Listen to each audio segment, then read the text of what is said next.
pada tanggal 17 Agustus tahun 1945, bangsa Indonesia menyatakan diri sebagai sebuah entitas yang merdeka dan berdaulat.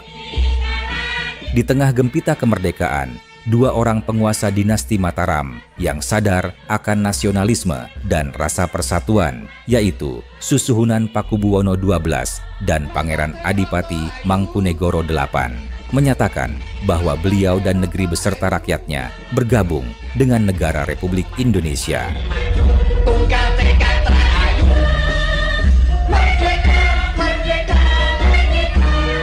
Maklumat tanggal 1 September tahun 1945, demikian pernyataan Sri Susuhunan dan Pangeran Adipati itu dibuat bahwa keduanya berdiri di belakang pemerintah pusat negara Republik Indonesia dan hubungan masing-masing monarki itu dengan pemerintah pusat di Jakarta adalah bersifat langsung.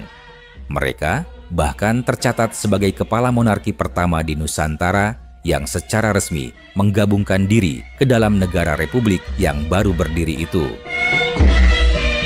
Sebuah keputusan yang disambut sangat baik oleh pemerintah pusat hingga Presiden Soekarno mengeluarkan piagam penetapan yang menetapkan Swapraja Kasunanan Surakarta dan Kadipaten Mangkunegaran Surakarta masing-masing berkedudukan sebagai daerah istimewa, yaitu Daerah Istimewa Surakarta. Sejarah mencatat bahwa Daerah Istimewa Surakarta merupakan daerah istimewa pertama yang dibentuk setelah Indonesia merdeka. Yang sayangnya, sejarah mencatat pula bahwa Daerah Istimewa Surakarta juga menjadi daerah istimewa pertama yang kedudukannya dibekukan.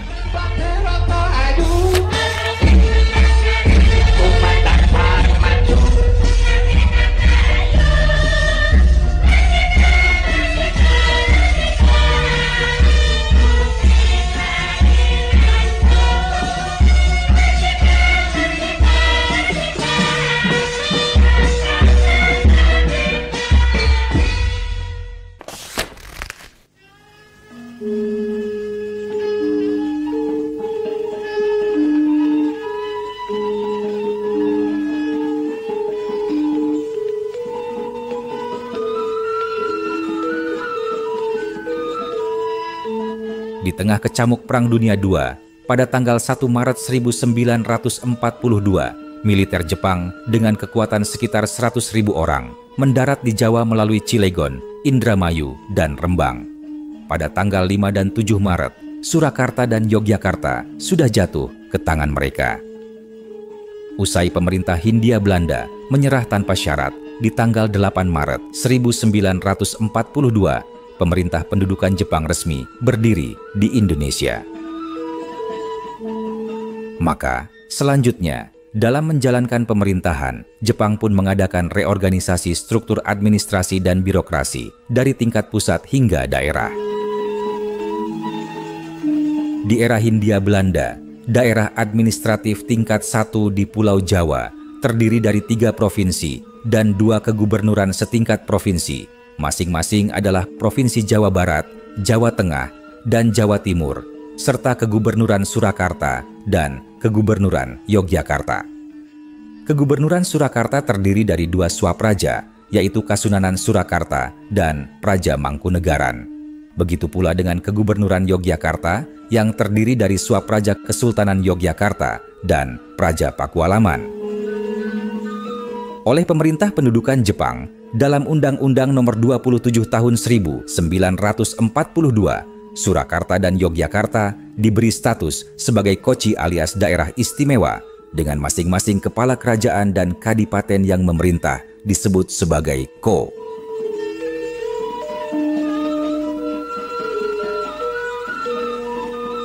Meski sempat disambut dengan sukacita, keberadaan Jepang lambat laun justru kian menghancurkan sendi-sendi ekonomi, sosial, dan budaya dalam kehidupan masyarakat Indonesia.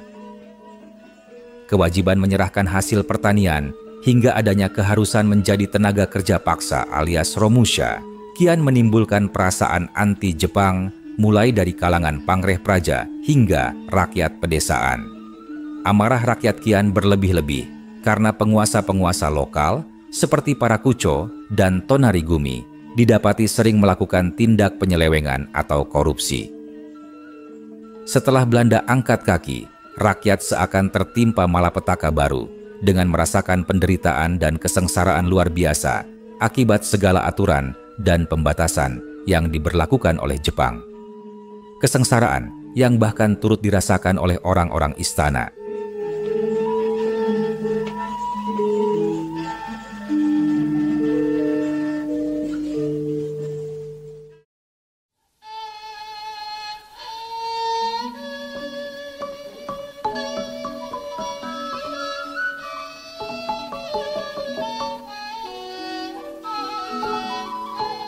Tanggal 19 Juli tahun 1944,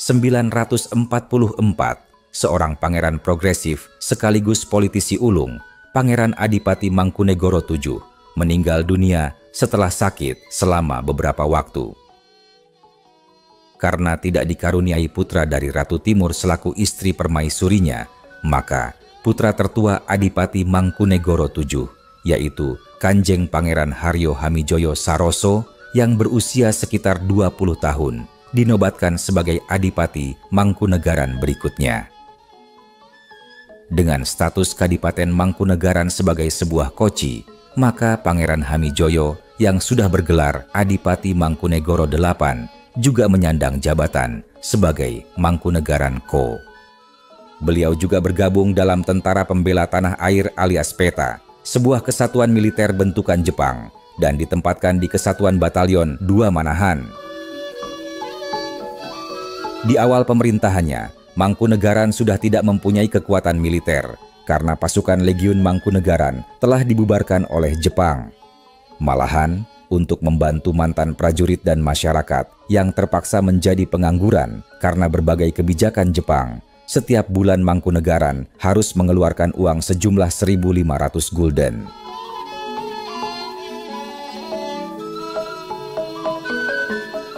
Sekitar 1 tahun setelah Mangkunegaran mengangkat seorang penguasa baru, Kasunanan Surakarta juga mengalami hal serupa. Sunan Pakubuwono XI, yang ketika itu berusia 59 tahun, meninggal dunia pada tanggal 1 Juni 1945. Wafat sebelum sempat mengangkat seorang putra mahkota, posisi pengganti kedudukan raja ternyata jatuh pada Kanjeng Gusti Pangeran Haryo Purboyo, putra termuda Sri Sunan dan permaisurinya yang lahir pada 14 April 1925. Perdebatan pun menyelimuti istana. Sebagian pangeran dan pejabat senior rupanya tidak menghendaki seorang pangeran berusia 20 tahun menduduki singgasana. Mereka berusaha menolak fakta bahwa sekalipun merupakan putra termuda, Purboyo adalah satu-satunya putra yang lahir dari Ratu Pakubuwono selaku permaisuri sah Sunan Pakubuwono XI. Maka, walaupun sempat diwarnai polemik, pada akhirnya penobatan Pangeran Purboyo tetap dilaksanakan, meski pada mulanya Jepang sempat mengatakan bahwa mereka tidak berani menjamin keselamatan raja jikalau nantinya terjadi sesuatu.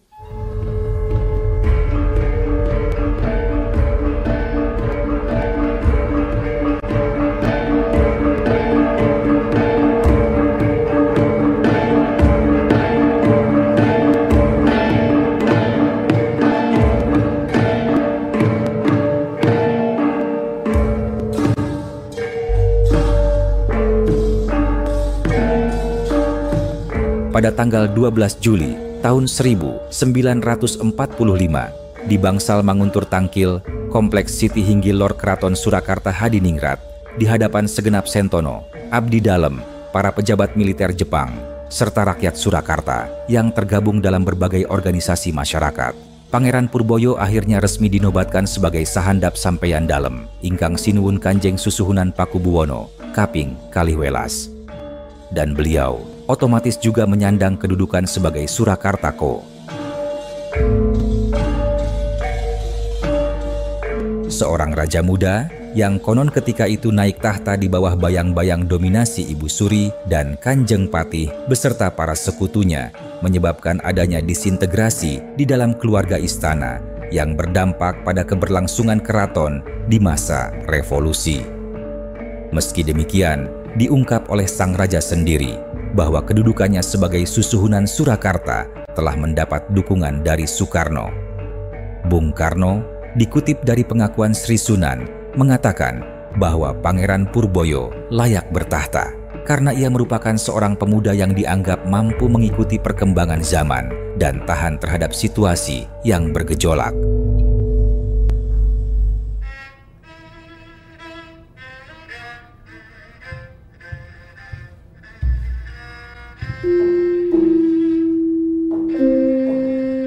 Sementara, Sunan Pakubuwono XII masih merupakan sosok pemimpin yang belum banyak memiliki jam terbang. Bangsawan-bangsawan senior yang lebih berpengalaman akhirnya semakin ambil bagian dalam perpolitikan.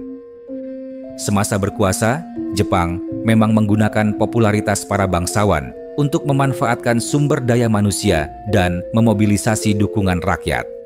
Dari para bangsawan ini, beberapa adalah mereka yang pernah mengenyam pendidikan tinggi dan aktif dalam organisasi pergerakan, seperti Pangeran Hadiwijoyo, Pangeran Suryo Hamijoyo, Bendoro Sumodiningrat, dan Kanjeng Wuryaningrat. Bendoro Sumodiningrat misalnya adalah putra Pangeran Kusumoyudo, sekaligus cucu Sunan Pakubuwono X dan tokoh Partai Indonesia Raya alias Parindra, yang juga menjabat Komandan Batalion 2 Manahan dalam Kesatuan Tentara Peta. Ia pun terkenal aktif membina jaringan dengan kalangan militer di berbagai daerah, termasuk dengan para pegawai pribumi serta para bekas aktivis politik yang pernah ditahan oleh Belanda. Sementara itu, nama Wuryaningrat juga tercatat sebagai tokoh anti-Belanda dan pendukung gagasan Indonesia Merdeka. Putra Patih Sosrodiningrat IV ini sempat didapuk menjadi pemimpin Gerakan 3A di Surakarta dan juga menduduki kursi anggota Chuo Sangiin yang berkedudukan di Jakarta pada tahun 1943 hingga akhirnya menjadi anggota BPUPK dan PPKI pada hari-hari menjelang kemerdekaan Indonesia.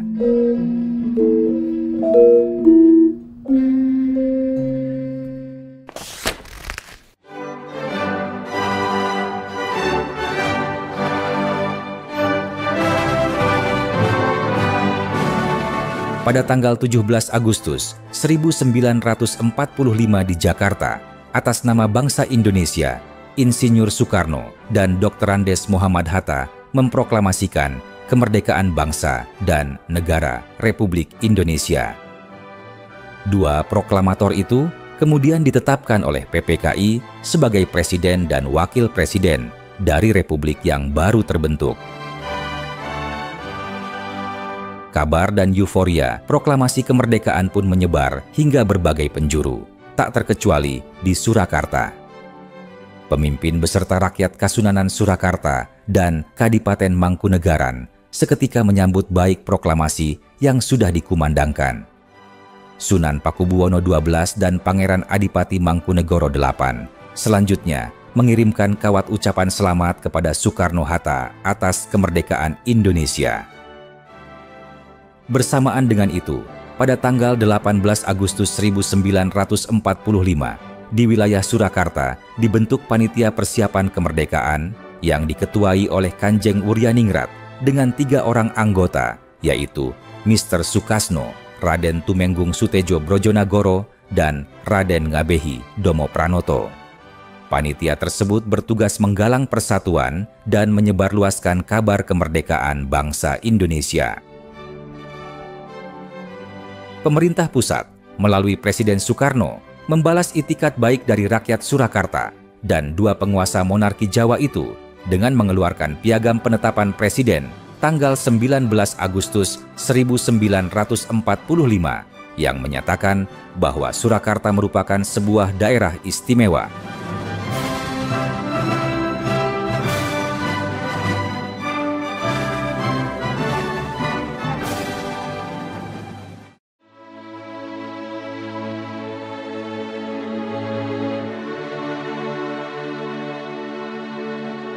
Lalu pada sidang Panitia Persiapan Kemerdekaan Indonesia atau PPKI diputuskan pula tentang pembentukan Komite Nasional Indonesia Pusat Setelah itu, di tanggal 22 Agustus, diadakan sidang KNIP yang membahas mengenai pembentukan Komite Nasional di daerah-daerah yang disahkan melalui Undang-Undang Nomor 1 Tahun 1945.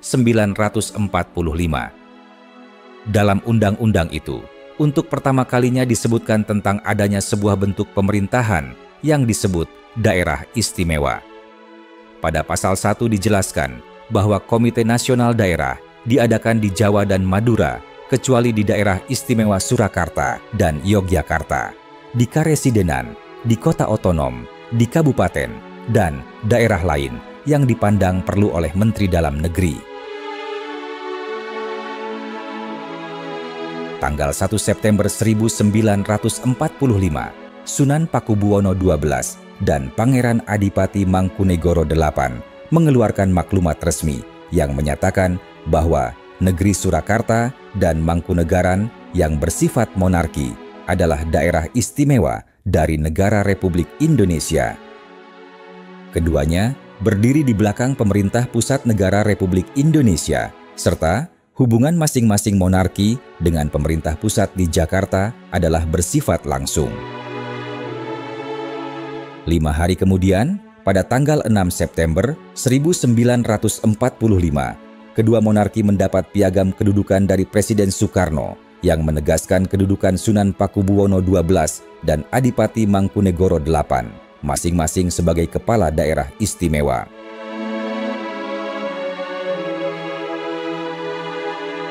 Pengakuan kedudukan Sri Sunan dan Mangkunegoro oleh Presiden Soekarno rupanya tidak serta-merta memberikan kepastian kedaulatan dan kekuatan politis bagi masing-masing monarki itu. Walaupun raja dan elit politik tingkat nasional setuju dengan sistem pemerintahan daerah istimewa, laskar-laskar dan beberapa politisi lokal justru menjadi batu sandungan bagi konsolidasi pemerintahan daerah istimewa Surakarta.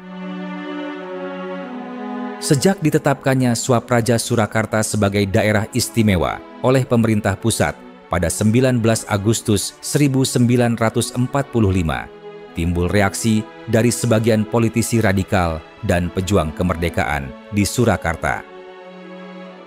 Mereka beranggapan bahwa sistem pemerintahan monarki yang terwadah dalam bentuk daerah istimewa tidak sesuai dengan semangat revolusi. Mereka juga menginginkan agar pemerintahan dijalankan rakyat, bukan oleh Sri Sunan maupun Mangkunegoro.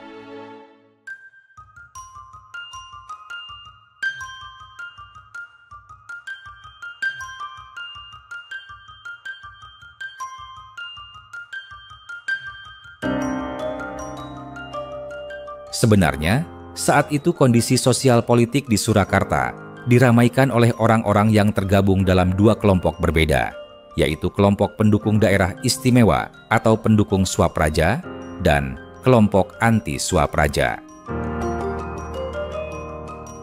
Adanya kelompok pendukung Swapraja didasari oleh keinginan masyarakat untuk mempertahankan sistem pemerintahan monarki yang sudah ada, meski sudah bergabung ke dalam negara Republik Indonesia.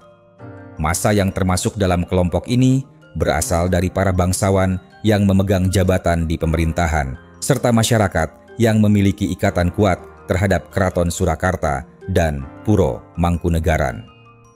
Kelompok sosial ini berusaha mengorganisir diri untuk mengkonsolidasikan kekuatannya dalam menghadapi golongan yang menolak pemerintahan Swapraja. Mereka yang berada dalam barisan pendukung daerah istimewa antara lain Narpawandowo, Paguyuban Kawulo Karaton Surakarta atau Pokoso, Pemuda Trah Surakarta, Legiun Mangkunegaran, Pakempalan Kerabat Mangkunegaran, serta berbagai kelompok tani dan kelompok-kelompok pelestari kebudayaan Jawa. Selain kelompok royalis tradisional tersebut, juga terdapat kelompok moderat pendukung daerah istimewa Surakarta, yaitu kelompok sosial yang menginginkan adanya perubahan dan penyesuaian dalam sistem pemerintahan monarki, namun tanpa menghapuskan kedudukan daerah istimewa.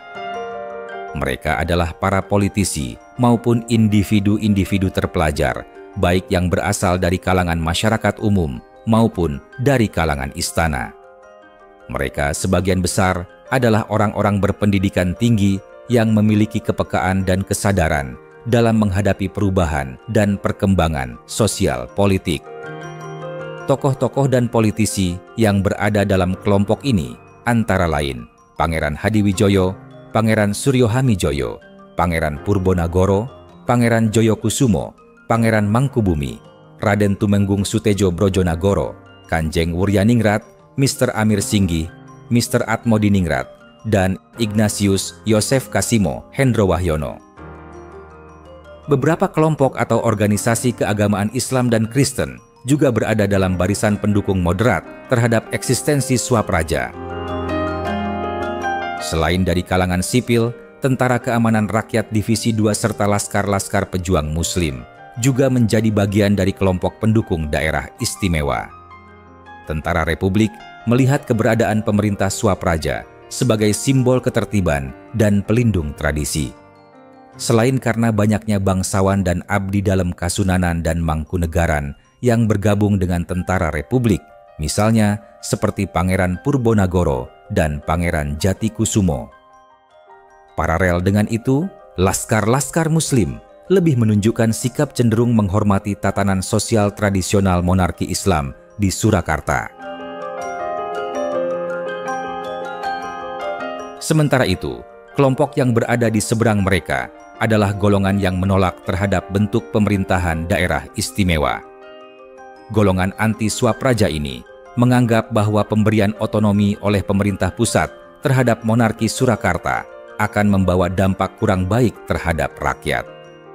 Orang-orang yang berada dalam golongan ini terdiri dari beberapa politisi serta laskar-laskar dan milisi radikal, yaitu Barisan Banteng, Pemuda Sosialis Indonesia alias Pesindo, serta kelompok Persatuan Perjuangan selaku para simpatisan Tan Malaka, termasuk pula tokoh-tokoh komunis yang pernah diasingkan pemerintah kolonial Belanda dan para pemuda revolusioner yang tergabung dalam berbagai kelompok.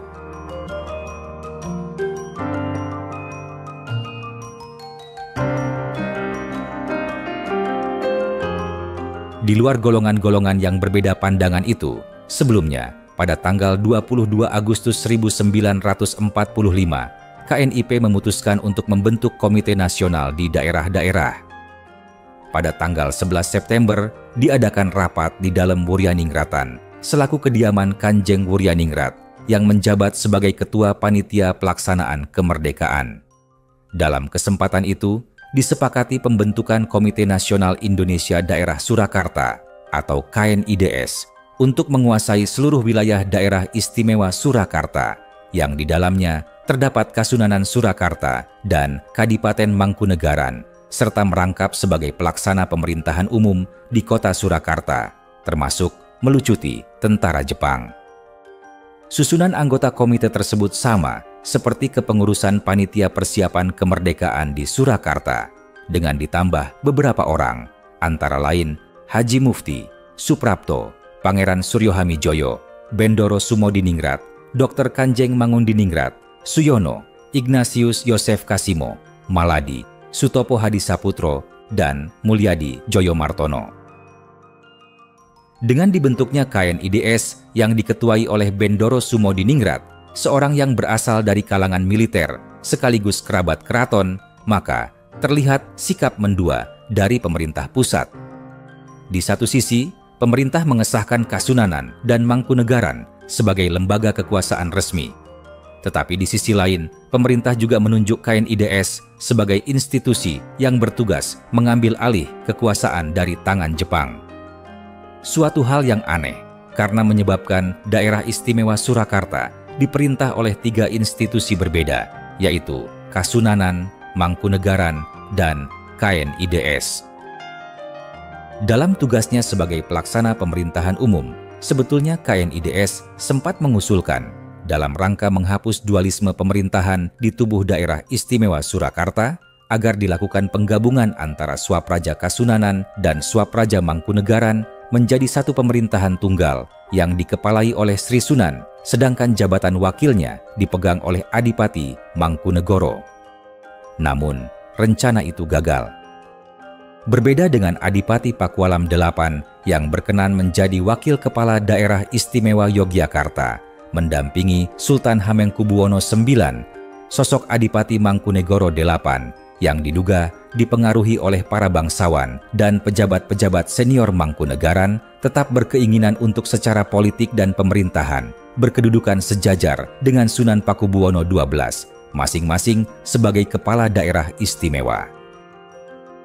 Pihak Mangkunegaran kemungkinan besar berpegang pada perjanjian yang pernah diresmikan pada tahun 1896 antara pemerintah Hindia Belanda dan Adipati Mangkunegoro VI.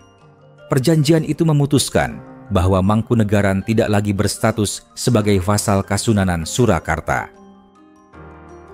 Berkat perjanjian itu, para Adipati Mangkunegaran berhasil menikmati kedudukan sebagai seorang pangeran merdeka yang berhak memerintah negerinya secara penuh dan terbebas dari dominasi Kasunanan, walaupun posisi Kadipaten Mangkunegaran secara nominal tetap lebih rendah dari Kasunanan Surakarta dan Kesultanan Yogyakarta, serta para penguasa Mangkunegaran masih diwajibkan untuk hadir di Keraton Surakarta saat berlangsungnya berbagai upacara penting. Dan berlakunya perjanjian tahun 1896 itu pula yang membuat hubungan antara Sunan Pakubuwono X dengan Adipati Mangkunegoro VI dan selanjutnya dengan Adipati Mangkunegoro VII menjadi kurang harmonis.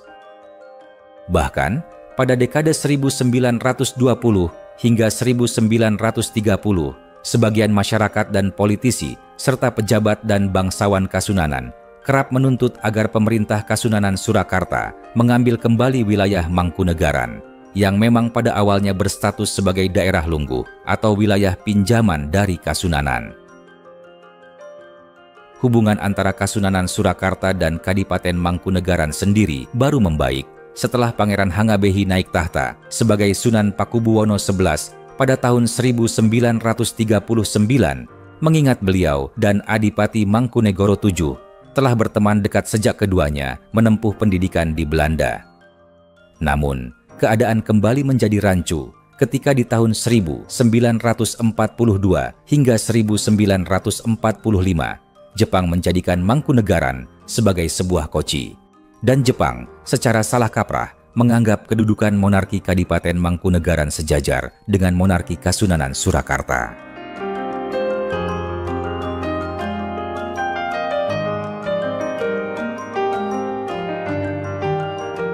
Adanya konflik dan dualisme kepemimpinan di daerah istimewa Surakarta membuat pemerintah Indonesia mengangkat seorang komisaris tinggi sebagai wakil pemerintah pusat untuk daerah Surakarta dan Yogyakarta. Tindakan ini mirip dengan tradisi yang dilakukan pemerintah Hindia Belanda sebelum keruntuhannya di tahun 1942, yaitu menunjuk seorang residen dan kemudian gubernur sebagai perpanjangan tangan rezim kolonial di Surakarta dan Yogyakarta. Pada tanggal 19 Oktober 1945, pemerintah menunjuk Raden Panji Suroso, Gubernur Jawa Tengah, untuk menduduki posisi sebagai komisaris tinggi. Atas usul KNIDS kepada komisaris tinggi, dibentuklah Badan Pemerintahan Direktorium yang bertujuan agar daerah istimewa Surakarta memiliki institusi pemerintahan tunggal. Direktorium ini beranggotakan Komisaris Tinggi Sunan Pakubuwono XII, Adipati Mangkunegoro VIII, 2 anggota masing-masing dari Kasunanan dan Mangkunegaran, serta 2 anggota lagi dari KNIDS. Sunan Pakubuwono XII dan pemerintah Kasunanan secara prinsipil setuju dengan pembentukan direktorium tersebut, meskipun cukup terganggu dengan adanya 3 anggota direktorium yang berasal dari golongan komunis dan sosialis selaku penentang bentuk pemerintahan daerah istimewa. Namun, pemerintah Mangkunegaran menganggap bahwa direktorium itu tak lebih hanya merupakan suatu pemerintahan bayangan. Ketika Adipati Mangkunegoro VIII mengirim utusannya ke Jakarta untuk membahas mengenai masalah pembentukan direktorium, dalam perjalanannya, para utusan itu diculik oleh sekelompok orang dari golongan anti-Swapraja. Di sisi lain, kelambanan dan sikap terlalu hati-hati yang ditunjukkan oleh pemerintah Kasunanan dan Mangkunegaran dalam melucuti kekuasaan Jepang di Surakarta membuat KNIDS terkadang harus bertindak sendiri dalam mengusir sisa-sisa kekuatan Jepang. Dan keberhasilan KNIDS mengalahkan Jepang itulah yang membuat popularitasnya semakin mengungguli popularitas Kasunanan dan Mangkunegaran. Hal itu dimanfaatkan oleh golongan anti-Swapraja dengan semakin gencar mengampanyekan propaganda anti-Kasunanan dan anti-Mangkunegaran, termasuk menyebar fitnah bahwa kedua institusi tersebut merupakan antek-antek penjajah yang tidak mendukung berdirinya Republik Indonesia. Karena kondisi sosial politik yang panas itu, akhirnya membuat kekacauan di Surakarta menjadi tak terhindarkan lagi.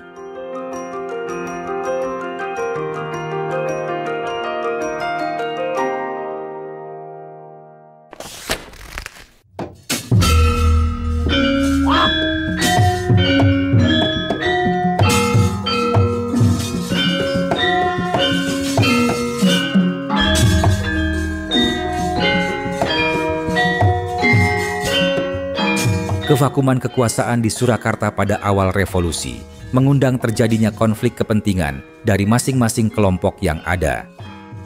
Kekuasaan Sunan Pakubuwono XII yang belum genap berusia 2 bulan pun telah menghadapi perlawanan dan tekanan semakin berat dari lawan-lawan politiknya. Sebagian dari mereka merupakan para pangeran dan bangsawan yang tersingkir dari proses pergantian tahta di tahun 1939 dan 1945. Para bangsawan ini bahkan secara terang-terangan berusaha menghilangkan kekuasaan Sri Sunan. Begitu pula dengan semakin banyaknya laskar-laskar militan yang mengampanyekan gerakan anti daerah istimewa. Hari ke hari, gerakan anti daerah istimewa alias anti Swapraja pun semakin merajalela, bahkan sampai ke desa-desa. Konflik meluas hingga menghasilkan berbagai bentuk kekerasan. Bentrokan sulit dicegah dan korban mulai berjatuhan tanpa bisa dihindari lagi.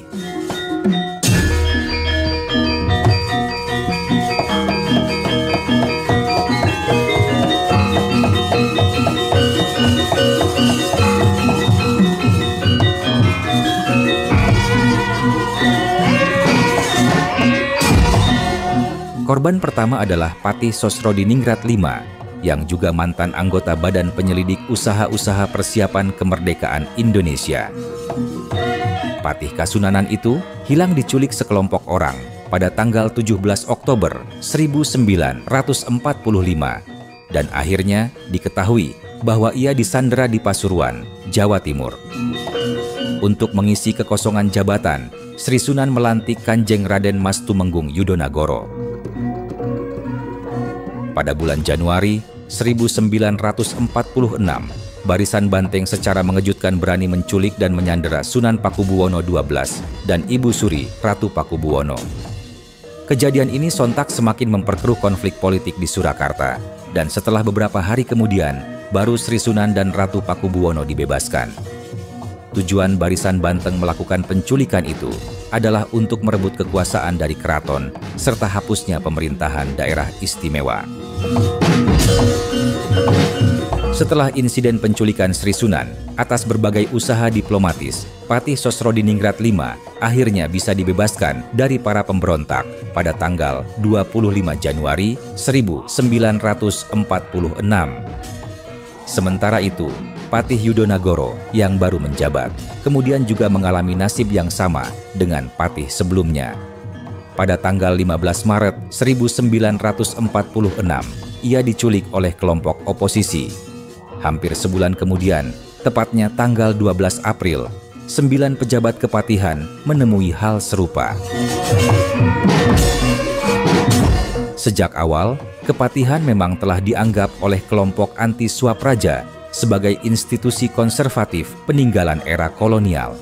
Sementara, kelompok lain menganggap bahwa kedudukan Patih juga menjadi salah satu penyebab tidak efektifnya kekuasaan Sunan Pakubuwono XII sebagai kepala daerah istimewa.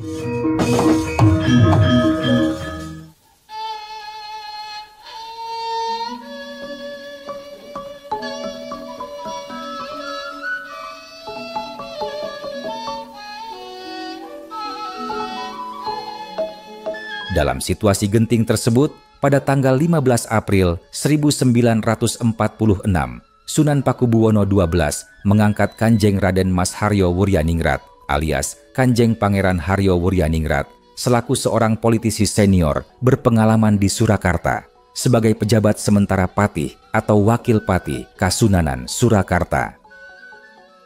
Wuryaningrat sebenarnya telah beberapa kali mencoba melakukan pendekatan ke berbagai pihak, namun tidak membawa hasil. Aksi penahanan serta penculikan terhadap pejabat-pejabat tinggi Kasunanan dan Mangkunegaran pada akhirnya tetap saja berlangsung. Bahkan di daerah-daerah terjadi penculikan dan pencopotan paksa para bupati, serta maraknya hasutan-hasutan dan tekanan agar pemerintah kabupaten setempat melepaskan diri dari pemerintah Kasunanan Surakarta dan Mangkunegaran.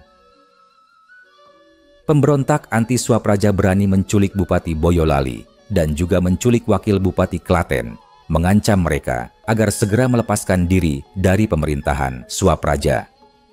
Akhirnya, Kabupaten Klaten yang sudah dikuasai oleh pemberontak anti Swapraja melepaskan diri dari Kasunanan Surakarta pada tanggal 26 April 1946.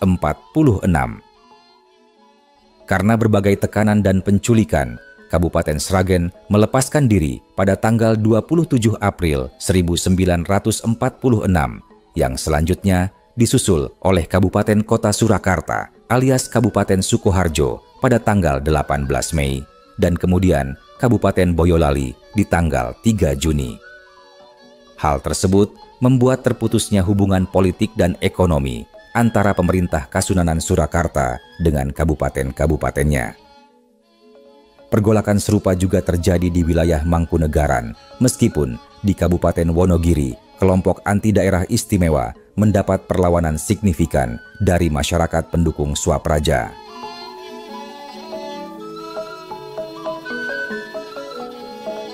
Keadaan itu diperparah ketika ibu kota Republik Indonesia harus pindah ke Yogyakarta karena Jakarta telah diduduki tentara sekutu.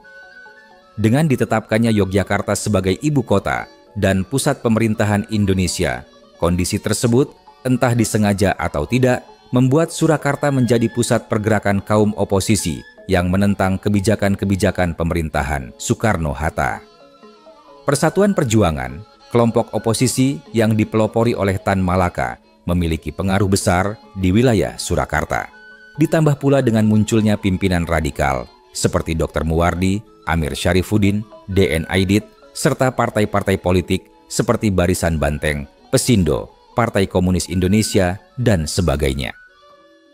Ketika itu, untuk kesekian kalinya, kelompok oposisi sempat kembali menculik dan kemudian membebaskan petinggi Kasunanan dengan tujuan merebut kekuasaan. Kali ini yang mengalaminya adalah Wakil Patih Wuryaningrat.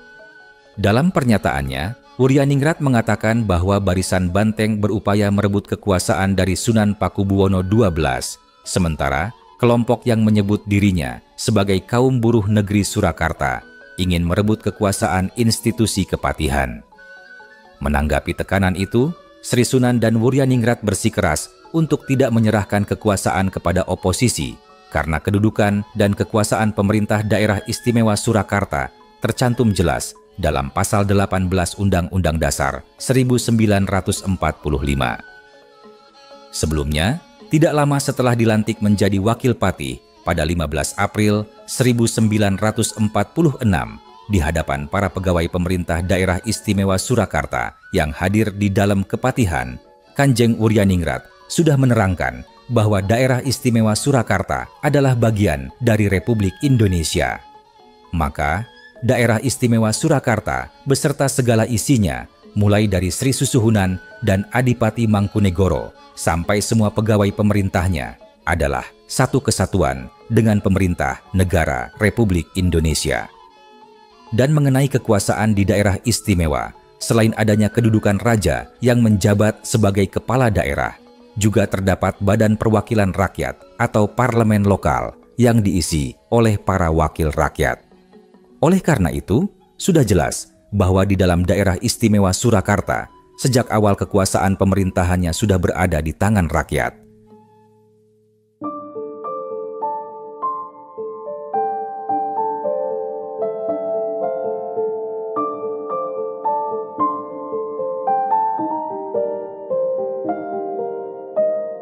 Semasa krisis politik ini, Daerah Istimewa Surakarta telah berkali-kali didatangi Menteri Dalam Negeri Dr. Sudarsono yang menemui Sunan Pakubuwono XII dalam rangka menciptakan stabilitas. Pada salah satu pertemuan itu, untuk pertama kalinya Wuryaningrat mengusulkan agar pemerintahan Daerah Istimewa Surakarta dalam sementara waktu dipegang oleh pemerintah pusat dan pemerintahan akan dikembalikan kepada Sri Sunan dan Mangkunegoro bila sudah ada peraturan yang mengatur tentang daerah istimewa. Serta, supaya pemerintah pusat mau memberi pengertian kepada para kelompok dan laskar-laskar militan yang anti-Swapraja, bahwa sikap mereka yang demikian bisa memperlemah persatuan dan kesatuan dalam menghadapi penjajah Belanda yang ingin kembali menguasai Indonesia. Usulan-usulan itu kenyataannya ditolak oleh Menteri Dalam Negeri. Dr. Sudarsono justru mengusulkan pembentukan Dewan Perwakilan Rakyat Daerah Tunggal untuk wilayah Surakarta, serta gagasan pemerintahan federasi yang terdiri dari Kasunanan dan Mangkunegaran. Ide tersebut mendapat banyak tentangan, termasuk tentangan dari KNIDS, dan pada akhirnya gagal terlaksana. Sementara krisis masih berlanjut, Kepolisian dan Militer Republik Indonesia di Surakarta juga belum mampu menjaga keamanan dan ketertiban sepenuhnya. Badan Keamanan Rakyat alias BKR Surakarta yang dipimpin oleh Raden Mas Mulyadi Joyomartono tidak mampu menggabungkan seluruh kekuatan militansi di Surakarta. Penyerapan badan-badan perjuangan ke dalam tubuh BKR juga tak dapat terlaksana secara sempurna. Bahkan di daerah-daerah masih tumbuh beberapa kelompok bersenjata. Pada tanggal 29 April 1946, lahir mosi dari kepolisian, Pamong Praja, Barisan Banteng, Hizbullah, GRI, PNI, dan berbagai kelompok lainnya yang berisi tuntutan agar Daerah Istimewa Surakarta dihapuskan dan statusnya diubah menjadi Karesidenan. Situasi kian panas ketika kelompok anti-Swapraja bahkan berani menerobos pintu keraton Surakarta, lalu kembali menculik Sunan Pakubuwono XII serta Ibu Suri Ratu Pakubuwono, dan kali ini beserta Pangeran Suryo Hamijoyo. Karena posisinya yang terus terdesak, maka pada tanggal 30 April 1946, Sunan Pakubuwono XII dan pemerintah Swapraja Kasunanan Surakarta untuk sementara menyerahkan status otonomi khususnya kepada pemerintah pusat. Pemerintah Swapraja Kasunanan juga menyatakan bahwa semua pegawai pemerintahan di wilayah Kasunanan kini berada di bawah kekuasaan pemerintah Republik. Berbeda dengan yang dilakukan pemerintah Kasunanan Surakarta, pada tanggal 1 Mei 1946, pemerintah Kadipaten Mangkunegaran merilis suatu pernyataan berani yang mengejutkan kelompok anti-Swapraja.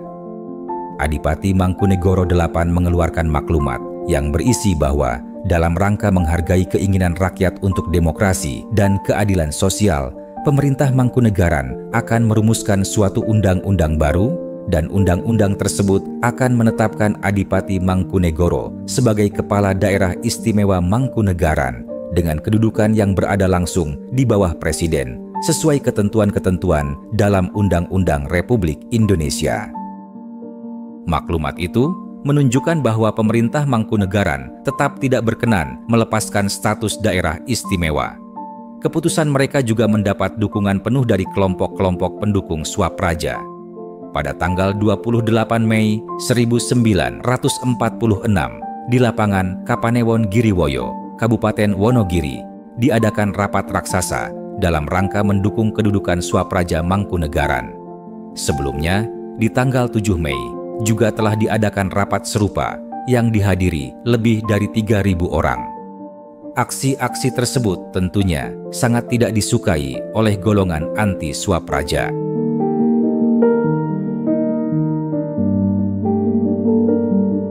Melihat situasi panas yang tak kunjung reda, tanggal 22 sampai 23 Mei tahun 1946,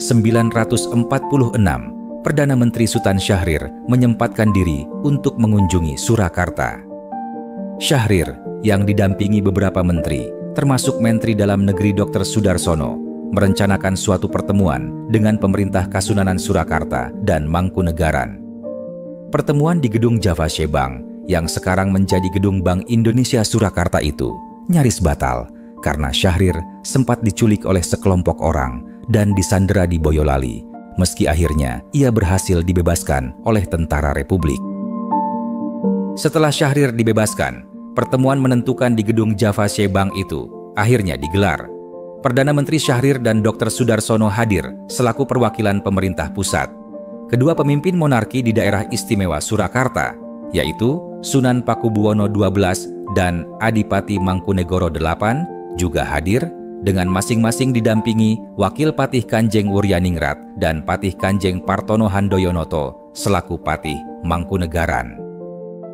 Dalam rapat itu, pertama kali dikemukakan pendapat oleh Wuryaningrat bahwa alasan pemerintah Kasunanan dan Mangkunegaran tidak dapat mengatasi kekacauan yang terjadi di daerah istimewa Surakarta adalah karena banyak para pegawai pemerintah daerah di kabupaten-kabupaten yang melepaskan diri dari pemerintah daerah istimewa. Bahkan, hal tersebut juga diikuti beberapa anggota direktorium. Selain itu, pemerintah daerah istimewa juga tidak memiliki kekuatan pertahanan dan keamanan yang memadai untuk mengendalikan ketertiban. Sementara, manuver kelompok-kelompok pemberontak dan laskar oposisi semakin hari semakin menjadi-jadi. Dan seharusnya, sebagai bagian dari negara Republik Indonesia, tentara dan petugas keamanan Republik harus menjalankan tugasnya untuk menjaga keamanan di daerah istimewa Surakarta. Oleh karena itu, atas persetujuan Sunan Pakubuwono XII beserta Adipati Mangkunegoro VIII dan pemerintah Mangkunegaran, Kanjeng Wuryaningrat mengusulkan permohonan perlindungan kepada pemerintah pusat dengan cara: pertama, dana tunjangan istana atau sivilis di pemerintahan Swapraja akan diberikan langsung dari pemerintah pusat kepada keraton. Kedua, sembari melakukan usaha-usaha untuk menenteramkan keadaan dan menghilangkan segala kekacauan yang terjadi, pemerintahan daerah istimewa Surakarta untuk sementara diserahkan kepada pemerintah pusat.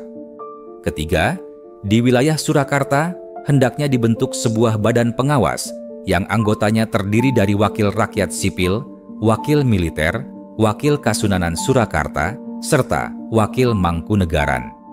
Pemerintah Swapraja Surakarta dan Mangkunegaran akan disatukan di tangan badan pengawas, serta semua peraturan badan pengawas harus disahkan oleh pemerintah pusat.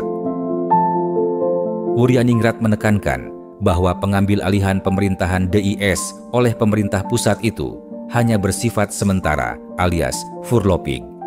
Maka, bila keadaan sudah kembali aman, pemerintahan daerah istimewa Surakarta akan dikembalikan lagi kepada Kasunanan Surakarta dan Mangkunegaran.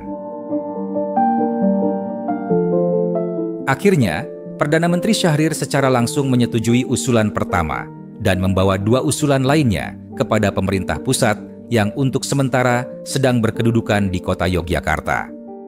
Syahrir dan Wuryaningrat juga sempat meneliti dan membicarakan tentang apa dan siapa yang menjadi sebab dari adanya gerakan anti Swapraja yang menimbulkan kekacauan itu. Kesimpulan yang didapat adalah bahwa gerakan anti Swapraja itu tidak benar-benar lahir dari tengah-tengah rakyat, melainkan diciptakan oleh golongan-golongan yang ingin merongrong kedudukan pemerintah Republik Indonesia dengan menjadikan kerusuhan di Surakarta sebagai batu loncatan untuk meruntuhkan pemerintahan Soekarno-Hatta di Yogyakarta. Kesimpulan itu dikuatkan dengan bukti adanya penculikan-penculikan terhadap pejabat pemerintah pusat di Surakarta, dan pada puncaknya adalah peristiwa pemberontakan PKI di Madiun yang berada di bagian timur Surakarta. Jelasnya, Wuryaningrat mengemukakan bahwa kekacauan di Surakarta harus segera diselesaikan karena pihak keraton sudah marah. Seluruh gerakan menentang daerah istimewa Surakarta berarti menentang Undang-Undang Dasar 1945, dan itu sama saja dengan menentang pemerintah pusat, karena yang memberikan status daerah istimewa kepada Surakarta adalah pemerintah Republik Indonesia. Menindaklanjuti rapat yang sudah diadakan di Gedung Java Shebang, maka Komisaris Tinggi Raden Panji Suroso pun dibebas tugaskan, dan pada tanggal 1 Juni 1946, pemerintah pusat akhirnya menunjuk Raden Mas Tumenggung Aryo Suryo, yang juga merupakan Gubernur Jawa Timur, sebagai Komisaris Tinggi di Surakarta. Suryo juga ditugaskan mengumpulkan bahan-bahan untuk dipertimbangkan pemerintah pusat dalam rangka menyusun peraturan yang sebaik-baiknya terhadap daerah istimewa Surakarta.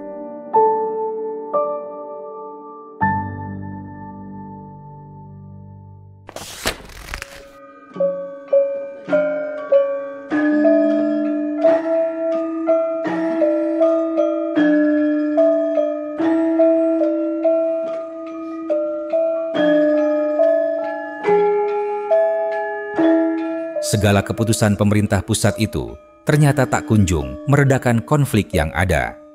Akibat masih maraknya peristiwa penculikan dan pembunuhan, serta lepasnya kabupaten-kabupaten dari pemerintah Swapraja, membuat Kesatuan Tentara Divisi 4 di bawah pimpinan Maijen Sutarto mengadakan stabilisasi keamanan dan ketertiban dengan membentuk Pemerintah Tentara Rakyat. Sebagai tindak lanjut dari usulan Wakil Patih Kanjeng Wuryaningrat kepada Perdana Menteri Syahrir, pemerintah pusat mengeluarkan penetapan pemerintah tanggal 6 Juni 1946 yang menyatakan bahwa wilayah Surakarta dalam keadaan bahaya, serta mengeluarkan UU nomor 6 tahun 1946 yang intinya membentuk Dewan Pemerintahan Rakyat dan Tentara yang anehnya justru diketuai oleh Sudiro yang berasal dari fraksi Barisan Banteng. Undang-Undang nomor 6 itu berlaku hingga tanggal 15 Juli 1946. Dalam PP tersebut dengan jelas disebutkan bahwa sebelum bentuk susunan pemerintahan daerah Kasunanan dan Mangkunegaran ditetapkan dengan undang-undang, maka daerah tersebut untuk sementara waktu dipandang merupakan karesidenan yang dikepalai oleh seorang residen yang memimpin segenap pegawai pamong praja dan polisi, serta memegang kekuasaan sebagai seorang residen di Jawa dan Madura di luar daerah Surakarta dan Yogyakarta. Di samping itu, status karesidenan yang untuk sementara disandang oleh Surakarta juga dipandang sebagai sebuah karesidenan yang bersifat istimewa, sesuai dengan kalimat yang tercantum dalam PP tersebut, yaitu pemerintahan di daerah-daerah Surakarta dan Yogyakarta berada langsung di bawah pimpinan pemerintah pusat. Artinya, tidak seperti karesidenan lain di Jawa dan Madura yang berada di bawah pimpinan gubernur provinsi masing-masing, karesidenan Surakarta tetap berada langsung di bawah pimpinan pemerintah pusat.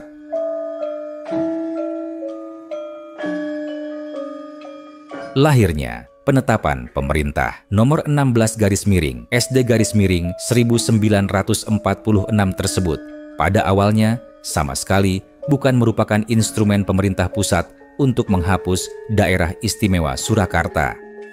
Adanya PP itu sekali lagi juga atas usul dari Kanjeng Wuryaningrat yang sudah disepakati dengan Sri Sunan dan Adipati Mangkunegoro, karena Wuryaningrat dan pemerintah kedua Swapraja percaya sepenuhnya pada pemerintah pusat bahwa sifat istimewa dari daerah istimewa Surakarta tidak mungkin bisa dihapuskan karena ketentuan akan hal itu telah ada dalam pasal 18 UUD 1945, serta meyakini bahwa piagam kedudukan dari pemerintah pusat Republik Indonesia kepada Sunan Pakubuwono XII dan Adipati Mangkunegoro VIII adalah bersifat tetap.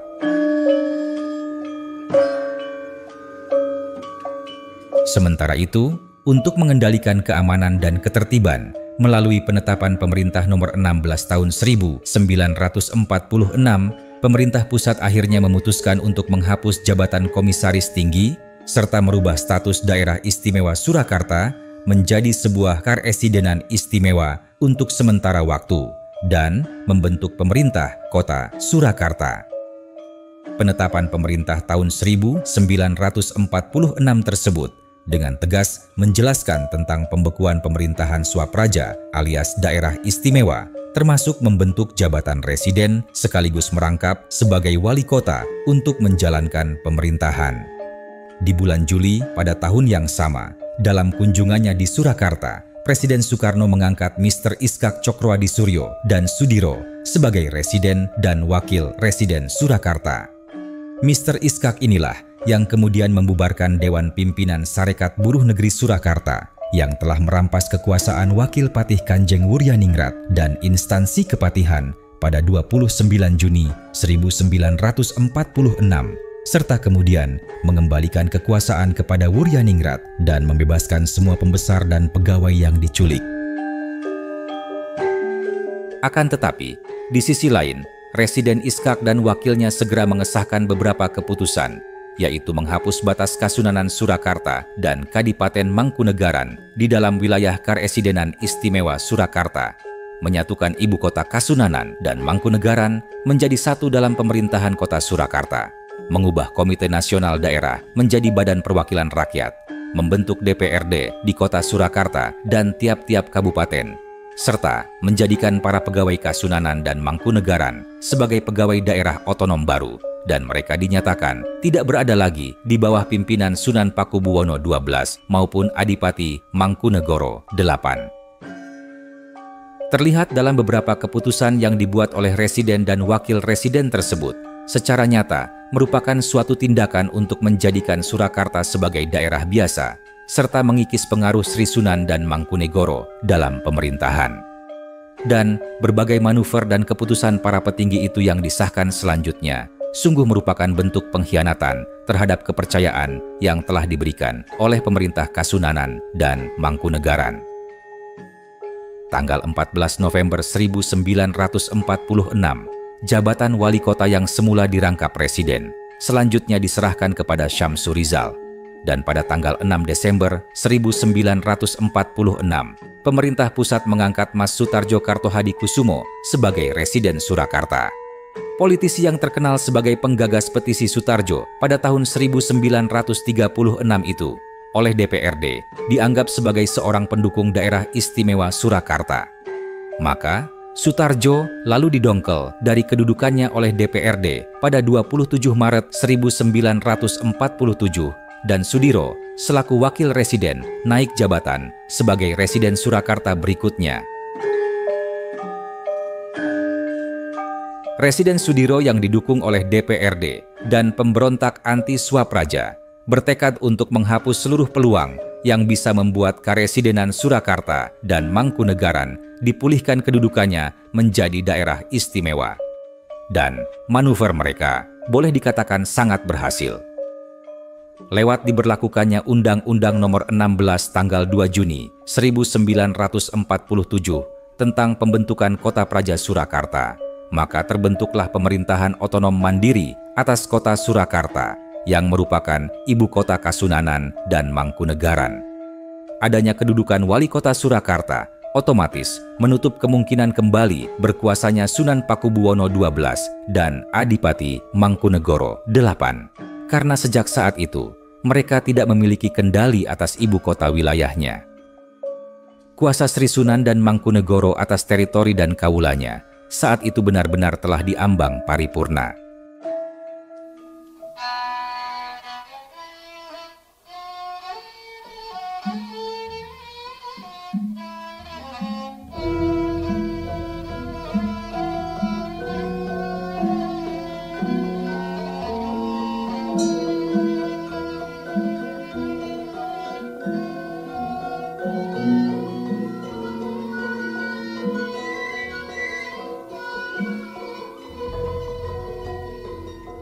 Terbentuknya jabatan residen dan kemudian wali kota Surakarta, ditambah pula kabupaten-kabupaten yang melepaskan diri dari pemerintah Swapraja Kasunanan dan Mangkunegaran, menyebabkan kedudukan daerah istimewa Surakarta semakin tenggelam dalam bayang-bayang ketidakpastian.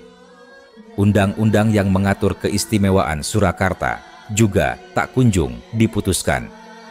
Silang sengkarut ini diperparah dengan kembalinya penjajah Belanda yang masih dengan kerakusannya ingin kembali mencengkramkan kuasanya di negara Republik Indonesia. Di tengah kemelut sedemikian, Sunan Pakubuwono XII selaku pemimpin tertinggi Kasunanan Surakarta senantiasa berpegang pada komitmennya, yaitu mendukung sepenuhnya kedaulatan Republik Indonesia.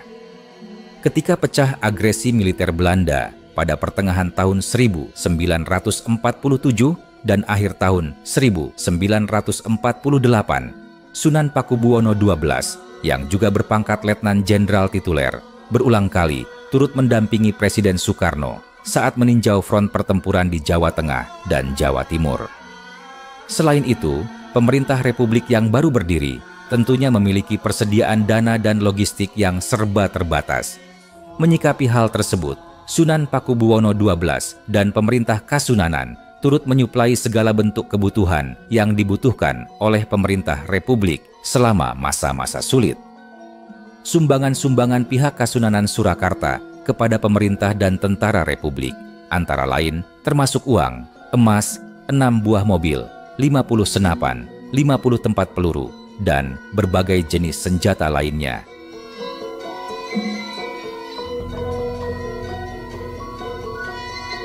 Akhir Desember tahun 1948 sampai awal Januari 1949, agresi militer yang dilancarkan oleh Belanda meneror rakyat Surakarta. Pesawat-pesawat tempur Belanda berterbangan menyebarkan pamflet intimidasi kepada rakyat agar tidak membantu perjuangan Tentara Nasional Indonesia. Pertempuran dan pembunuhan pecah di daerah Serambatan dan Pasar Kembang.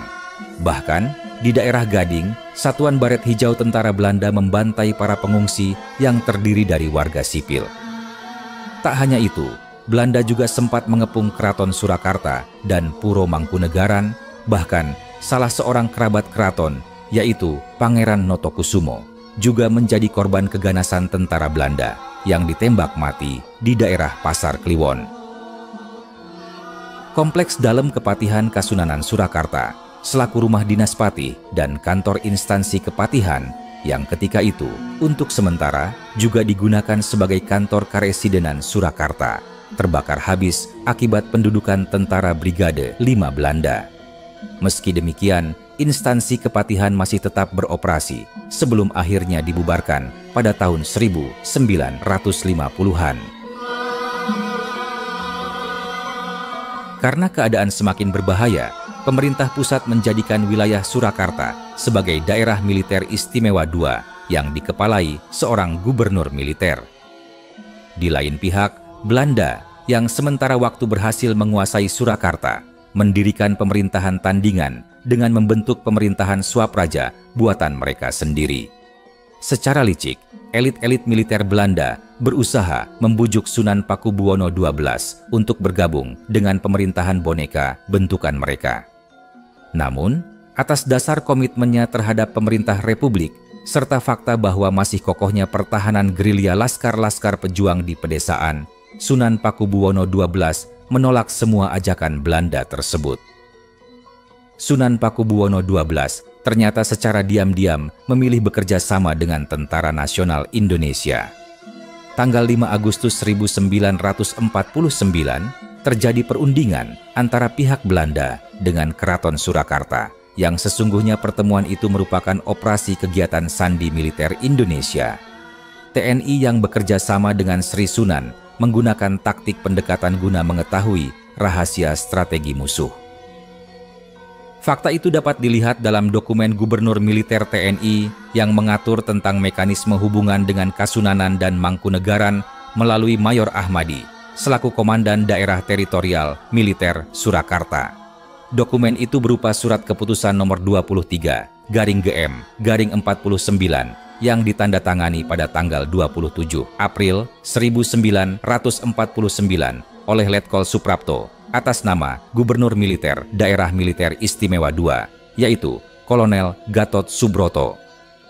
Surat yang telah ditembuskan ke berbagai pihak itu menyimpulkan bahwa hubungan antara Keraton Surakarta dengan pihak luar telah diatur oleh TNI. Dan melihat dokumen tersebut, karena hubungan itu telah diatur oleh TNI, maka perundingan pihak keraton dengan Belanda pada tanggal 5 Agustus 1949 itu pun tentunya sudah atas sepengetahuan Kolonel Gatot Subroto. Tetapi, oleh kaum oposisi, Perundingan itu secara salah kaprah dilihat sebagai persekongkolan antara Keraton Surakarta dengan militer Belanda.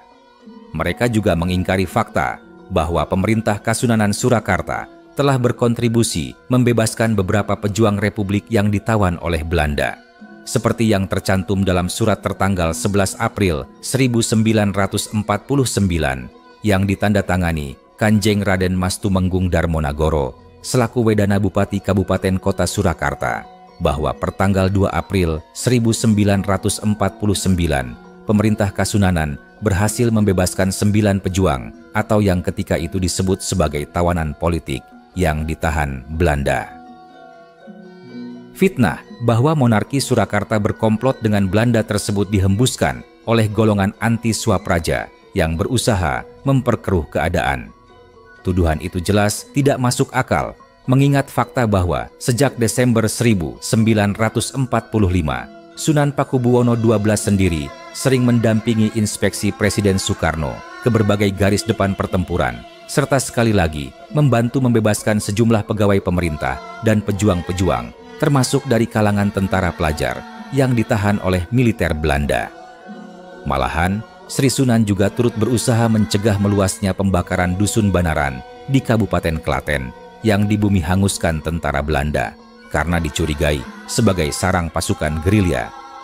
Termasuk merelakan pesanggrahan Pracimoharjo, sebuah kompleks puri megah peninggalan Sunan Pakubuwono VI di Kabupaten Boyolali, untuk dijadikan markas tentara pejuang, sebelum akhirnya terbakar dan luluh lantak akibat strategi bumi hangus yang diterapkan pejuang Republik pimpinan Letkol Slamet Riyadi demi membendung manuver tentara Belanda. Pada 22 September 1949, dalam rangka menyongsong perayaan Hari Angkatan Perang Republik Indonesia yang diadakan tanggal 5 Oktober 1949, pemerintah Kasunanan Surakarta turut menyumbangkan sejumlah uang dan bantuan tenaga. Staf urusan sipil, komando tentara, dan teritorial kota Surakarta pada tanggal 17 Desember 1949 bahkan memberikan surat tanda penghargaan dan terima kasih kepada Jawatan Pusat Kartiprojo, sebuah departemen pekerjaan umum yang dibentuk Sunan Pakubuwono XII dalam rangka membuka lapangan kerja bagi masyarakat karena telah ikut serta dalam mempertahankan kedaulatan negara Indonesia selama agresi militer Belanda II. Sumbangan-sumbangan Sunan Pakubuwono XII dan Keraton Surakarta kepada pemerintah Republik Indonesia dan TNI juga terus mengalir sampai tahun 1950-an. Selain menyumbangkan uang, Sri Sunan kembali memberikan 2 unit mobil untuk kepentingan umum dan meminjamkan kuda-kuda keraton yang sebagian digunakan oleh Panglima Besar Jenderal Sudirman dan pasukannya semasa Perang Gerilya. Kecuali barang-barang yang memang diberikan secara sukarela, ironisnya, sebagian besar inventaris keraton yang sejak awal berstatus dipinjamkan, rupanya acap kali tidak dikembalikan. Saat Keraton Surakarta nyaris bangkrut karena telah mengikhlaskan hampir seluruh harta kekayaannya untuk kepentingan perjuangan nasional, kedudukan daerah istimewa merupakan satu-satunya warisan teritorial paling berharga yang terus berusaha dipertahankan. Meskipun usaha-usaha yang dilakukan rupanya belum berhasil membawa sebuah keadilan yang seharusnya diterima.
merasakan adanya penyimpangan-penyimpangan yang dilakukan para pejabat pemegang kekuasaan di tubuh pemerintahan Karesidenan Surakarta sejak disahkannya penetapan pemerintah tanggal 6 Juni 1946 membuat Kasunanan Surakarta dan Kadipaten Mangkunegaran mulai menyampaikan protes dan meminta kejelasan kepada pemerintah pusat. Meski dalam pasal 18 UUD 1945 disebutkan bahwa susunan pemerintah daerah harus ditetapkan melalui undang-undang, namun sampai akhir tahun 1947, negara Republik Indonesia belum memiliki undang-undang pokok yang mengatur susunan pemerintah daerah. Baru pada 10 Juli 1948, pemerintah Republik menetapkan Undang-Undang Nomor 22 Tahun 1948 tentang penetapan aturan-aturan pokok mengenai pemerintahan sendiri di daerah-daerah yang berhak mengatur dan mengurus rumah tangganya sendiri. Dalam undang-undang tersebut, pada pasal 1 ayat 2 disebutkan bahwa daerah-daerah yang mempunyai hak-hak asal-usul di zaman sebelum Republik Indonesia mempunyai pemerintahan sendiri yang bersifat istimewa dengan undang-undang pembentukan, termaksud dalam ayat 3, dapat ditetapkan sebagai daerah istimewa yang setingkat dengan provinsi, kabupaten, atau desa yang berhak mengatur dan mengurus rumah tangganya sendiri. Diperjelas lagi bahwa daerah berpemerintahan sendiri yang dimaksud itu adalah daerah-daerah yang pada masa Hindia Belanda diakui dan disebut sebagai Zelfbesturende Landskapen alias daerah swapraja. Sebagaimana bunyi pasal 1 ayat 2 Undang-Undang Nomor 22 Tahun 1948, maka Kasunanan Surakarta dan Kadipaten Mangkunegaran Surakarta selaku daerah-daerah yang mempunyai hak-hak asal-usul sejak zaman sebelum Republik Indonesia mempunyai pemerintahan sendiri, secara jelas tergolong sebagai suatu daerah istimewa. Namun, yang menjadi masalah bagi pemerintah daerah istimewa Surakarta adalah bunyi pasal 18 ayat 5 dalam undang-undang tersebut. Kalimat pasal 18 ayat 5 dalam rancangan Undang-Undang Nomor 22 Tahun 1948 pada awalnya berbunyi, Kepala Daerah Istimewa diangkat oleh Presiden dari keturunan keluarga yang berkuasa di daerah itu di zaman sebelum Republik Indonesia. Tetapi setelah diadakan amandemen dalam sidang Badan Pekerja Komite Nasional Pusat, maka bunyi pasal 18 ayat 5 menjadi Kepala Daerah Istimewa diangkat oleh Presiden dari keturunan keluarga yang berkuasa di daerah itu di zaman sebelum Republik Indonesia dan yang masih menguasai daerahnya. Saat Undang-Undang Nomor 22 Tahun 1948 dengan salah satu kalimat dalam pasal 18 ayat 5 berbunyi yang masih menguasai daerahnya itu disahkan oleh pemerintah, Pemerintahan Daerah Istimewa Surakarta sedang dalam keadaan diambil alih oleh pemerintah pusat dengan dibentuknya Karesidenan Surakarta yang menyebabkan kekuasaan tertinggi untuk daerah Surakarta berada di tangan Residen, sementara Sunan Pakubuwono XII dan Adipati Mangkunegoro VIII sedang tidak memegang kekuasaan apapun atas pemerintahan dan daerahnya, meski keduanya masih bertahta sebagai seorang raja dan pangeran adipati.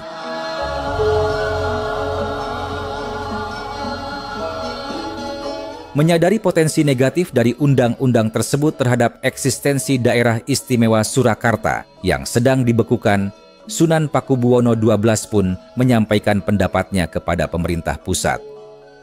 Dalam surat resmi yang ditujukan kepada Mr. Asaat, selaku Ketua Badan Pekerja Komite Nasional Indonesia Pusat, Sri Sunan menulis bahwa bunyi beberapa pasal mengenai pemerintahan daerah istimewa dalam Undang-Undang Nomor 22 tersebut dapat disalahartikan sebagai dasar untuk meniadakan daerah istimewa Surakarta, yang mana itu jelas melanggar UUD 1945 pasal 18. Sinuwun menegaskan bahwa pemerintah daerah istimewa Surakarta bukan bermaksud menghendaki adanya negara dalam negara yang memang tidak dikenal dalam struktur pemerintahan Republik Indonesia selaku sebuah Republik Kesatuan. Sunan Pakubuwono XII juga menulis bahwa syarat mutlak sebuah pemerintahan yang demokratis adalah adanya Badan Perwakilan Rakyat. Maka hendaknya pemerintah pusat segera membentuk Badan Perwakilan Rakyat di daerah-daerah. Namun, pendapat dan masukan dari Kasunanan Surakarta itu tidak semuanya direalisasikan oleh pemerintah.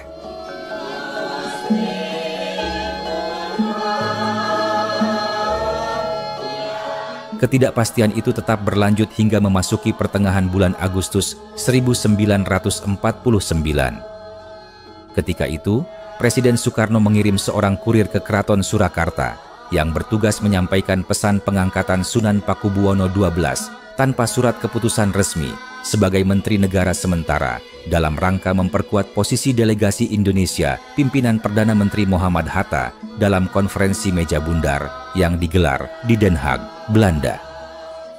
Sri Sunan menyanggupi dan sempat menyerahkan 2 nampan emas sebagai dana untuk membiayai keberangkatan delegasi ke Belanda. Penunjukan itu sebenarnya adalah respon dari pemerintah pusat atas surat permohonan Sunan Pakubuwono XII dan Adipati Mangkunegoro VIII, yang salah satu isi dari permohonan tersebut adalah keinginan mereka untuk diberi kesempatan berbicara dalam suatu meja perundingan, khususnya mengenai status daerah istimewa Surakarta.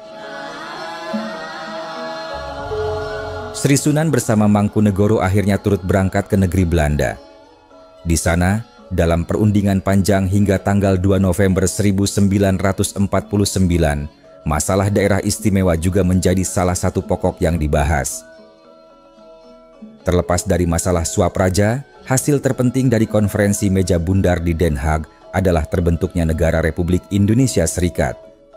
Selanjutnya, pada tanggal 27 Desember 1949, bertempat di Istana Kerajaan Amsterdam, Belanda akhirnya resmi mengakui kedaulatan Indonesia. Kemudian, pasca konferensi, jabatan Menteri Negara yang disandang oleh Sunan Pakubuwono XII pun dicopot begitu saja, tanpa perintah lisan ataupun tertulis dari pemerintah pusat.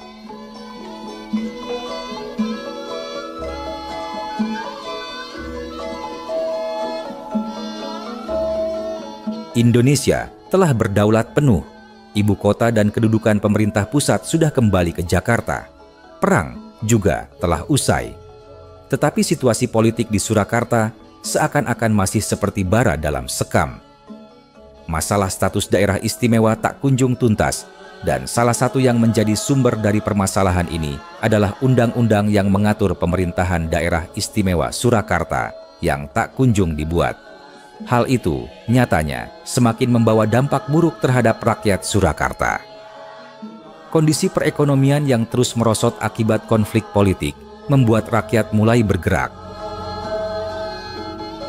Di kota Surakarta, berbagai organisasi seperti Narpowandowo, Ikatan Kesatrian Indonesia, Rakyat Pecinta Tanah Air, Rumekso Adeging Swapraja, Partai Katolik, Partai Indonesia Raya alias Parindra, Pemuda Rukun Santoso Mangkunegaran, Sarekat Sekerja Pamong Praja, Persatuan Bekas Pegawai Negeri Indonesia Surakarta, dan lain-lain berkumpul melakukan demonstrasi dengan menyuarakan tuntutan kepada pemerintah pusat agar, pertama, segera merealisasikan Pasal 64 dan 65 Undang-Undang Dasar Sementara maupun Pasal 18 Undang-Undang Dasar 1945 yang menjamin keberadaan daerah istimewa Surakarta. Kedua, untuk secepatnya mengembalikan kedudukan Swapraja Surakarta dan Mangkunegaran yang telah bersedia menjalankan pemerintahan secara lebih demokratis. Di Kabupaten Klaten, berbagai organisasi rakyat mulai dari kalangan pegawai negeri, pedagang, seniman, serta dari kelompok tani seperti Masyarakat Tani di Kaonderan Malang, Manis Renggo, Musuk, Prambanan, dan Jatinom menyatakan sikap mendukung daerah istimewa dan meyakini bahwa Swapraja Surakarta masih berdiri.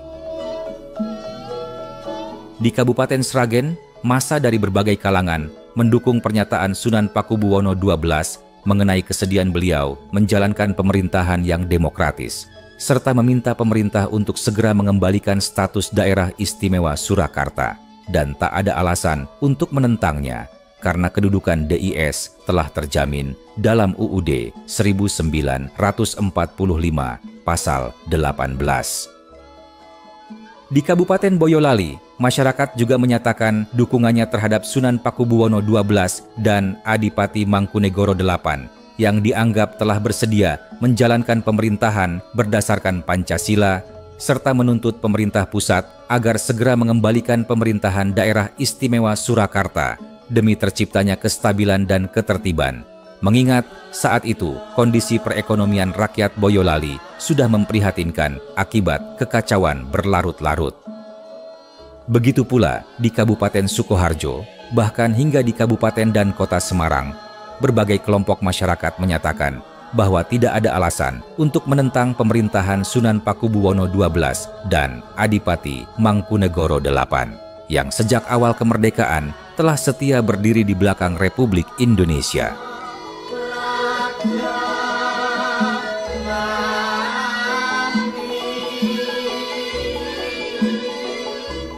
Dalam pertemuan dengan utusan Kementerian Dalam Negeri pada tanggal 4 sampai 5 Januari 1950 di Surakarta, Sunan Pakubuwono XII juga mengajukan konsep rinci mengenai struktur maupun pelaksanaan pemerintahan Swapraja Surakarta. Poin-poin dalam rincian itu antara lain status Sunan Pakubuwono XII sebagai Kepala Swapraja Surakarta yang di bawahnya terdapat para wali kota dan bupati, serta membentuk Dewan Pemerintahan dan Dewan Perwakilan Rakyat Daerah sebagai realisasi sebuah sistem pemerintahan yang demokratis sesuai kehendak rakyat. Pada pertemuan selanjutnya, pada tanggal 8 Februari 1950 di Rumah Dinas Residen Surakarta, pemerintah Kadipaten Mangkunegaran telah menyerahkan sepenuhnya pengaturan dan kedudukan Adipati Mangkunegoro dalam struktur pemerintahan Daerah Istimewa Surakarta. Adipati Mangkunegoro VIII mengisyaratkan akan bersedia menjadi wakil kepala daerah istimewa mendampingi Sri Sunan dalam struktur pemerintahan daerah istimewa Surakarta yang ditetapkan dalam undang-undang. Saat pertemuan itu, Raden Panji Suroso selaku perwakilan Kementerian Dalam Negeri menyatakan bahwa kedudukan Sri Sunan dan Adipati Mangkunegoro memang telah terjamin dalam Undang-Undang Nomor 22 Tahun 1948. Jadi, keduanya tidak dapat dijatuhkan.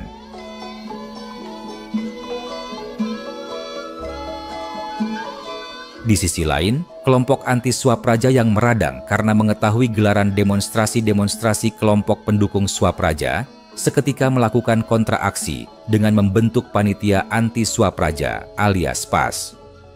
Gerombolan ini melakukan aksi-aksi di berbagai tempat, mengirim surat ancaman, serta menyebarkan pamflet-pamflet intimidasi yang mendiskreditkan Keraton Surakarta dan Puro Mangkunegaran. Parahnya lagi, ketika Keraton Surakarta sedang menggelar upacara tinggalan dalam Jumenengan Sunan Pakubuwono XII yang kelima pada tanggal 23 Mei 1950, PAS secara kurang ajar melancarkan gangguan-gangguan fisik, mulai dari mencaci maki lawan politiknya di muka umum, hingga melakukan pelemparan batu di lokasi upacara, serta di tempat para tamu keraton bermalam.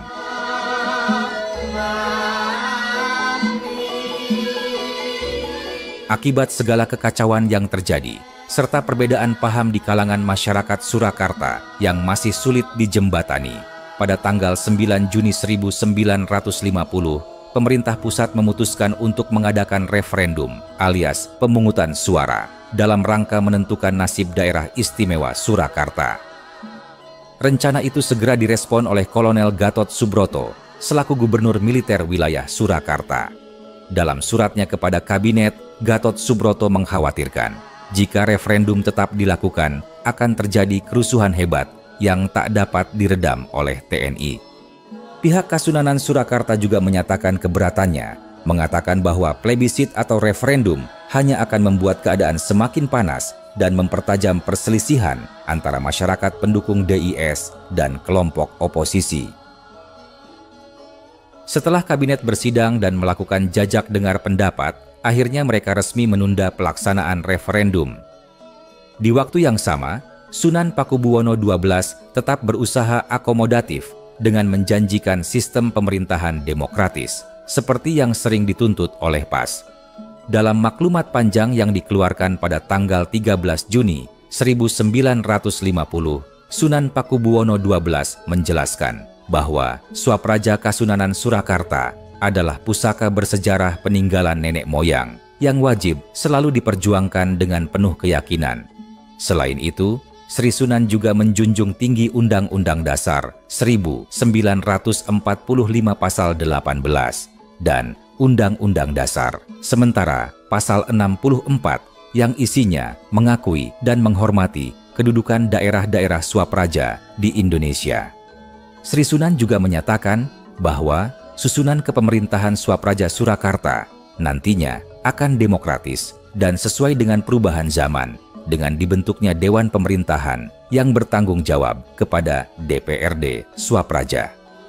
Termasuk dengan ikhlas dan semufakat dengan pemerintah Republik Indonesia, Sri Sunan bersedia menghapus adat istiadat lama yang dapat menghambat kemajuan masyarakat dan kepribadian manusia. Tak lama, setelah maklumat sepanjang kurang lebih 15 paragraf itu dikirimkan ke Jakarta, pemerintah pusat justru mengesahkan Undang-Undang Nomor 10 Tahun 1950 tentang pembentukan Provinsi Jawa Tengah, yang di dalamnya ternyata mencakup pula wilayah Karesidenan Surakarta. Padahal, menurut penetapan pemerintah nomor 16 tahun 1946, Karesidenan Surakarta adalah berstatus sementara dan bukan tetap.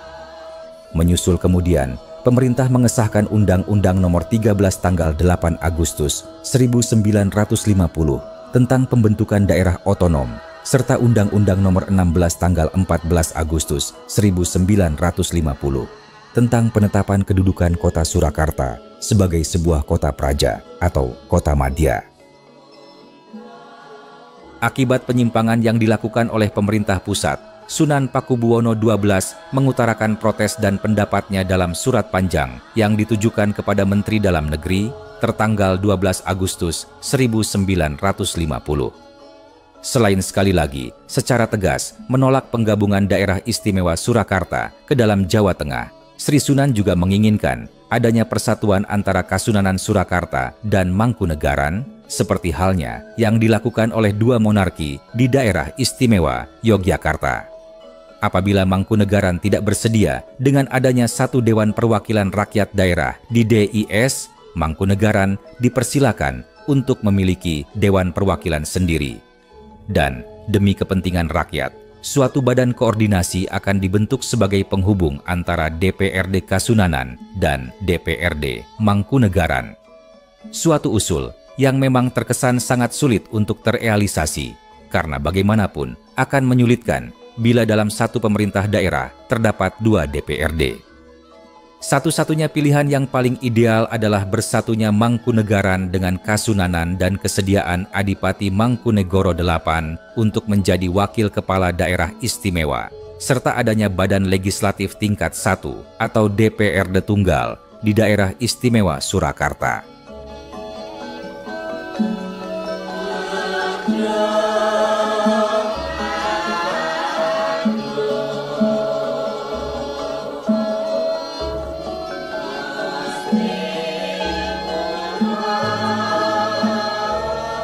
Kondisi yang tidak pasti tersebut nyatanya terus berlangsung bahkan hingga akhir tahun 1951.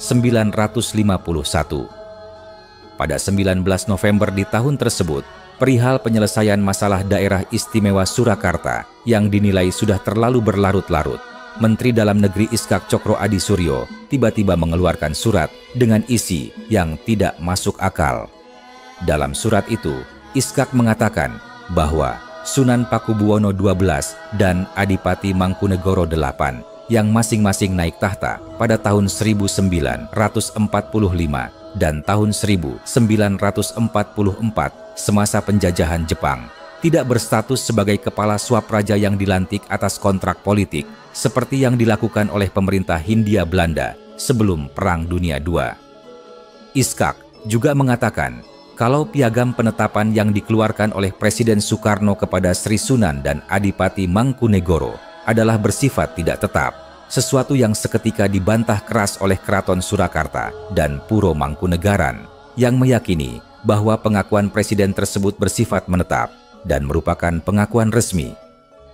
Pada surat itu pula, Menteri Dalam Negeri mengemukakan bahwa dengan adanya penetapan Pemerintah Nomor 16/SD/1946 dan Undang-Undang Nomor 22 Tahun 1948, maka Pemerintahan Daerah Istimewa Surakarta telah dinyatakan hapus.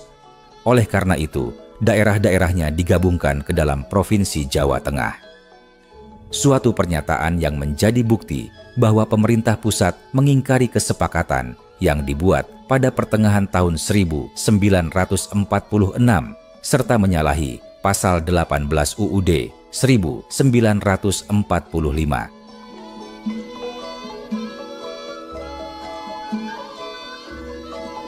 Pada tanggal 21 Desember 1951, Kanjeng Wuryaningrat selaku politisi dan wakil patih Kasunanan yang pada tahun 1946 mengusulkan pengambil alihan pemerintahan Daerah Istimewa Surakarta oleh pemerintah pusat, menyatakan bahwa penghapusan Daerah Istimewa Surakarta telah bertentangan dengan Pancasila dan UUD 1945. Pengingkaran yang dilakukan oleh pemerintah pusat, menurut Wuryaningrat, dikhawatirkan bisa menyebabkan ketidakpercayaan rakyat kepada pemerintah. Wuryaningrat juga menekankan bahwa pemerintah harus berpikir ulang dan membatalkan penghapusan Swapraja Surakarta. Sebagai respon atas pernyataan Menteri Dalam Negeri Iskak Cokro Adi Suryo tertanggal 19 November 1951 tersebut, Sunan Pakubuwono XII pada tanggal 15 Januari 1952 bersurat dengan Dewan Menteri di Jakarta, yang intinya menginginkan bahwa perselisihan antara pihak keraton dengan Menteri Dalam Negeri tentang kejelasan status Daerah Istimewa Surakarta serta tunjangan istana harus diputuskan penyelesaiannya oleh Dewan Menteri. Pada kenyataannya, tidak ada keputusan apapun yang ditetapkan oleh Dewan Menteri dan Presiden Soekarno mengenai permasalahan tersebut.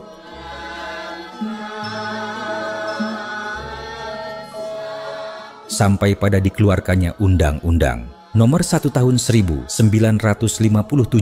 tentang pokok-pokok pemerintahan daerah sebagai pengganti Undang-Undang Nomor 22 Tahun 1948.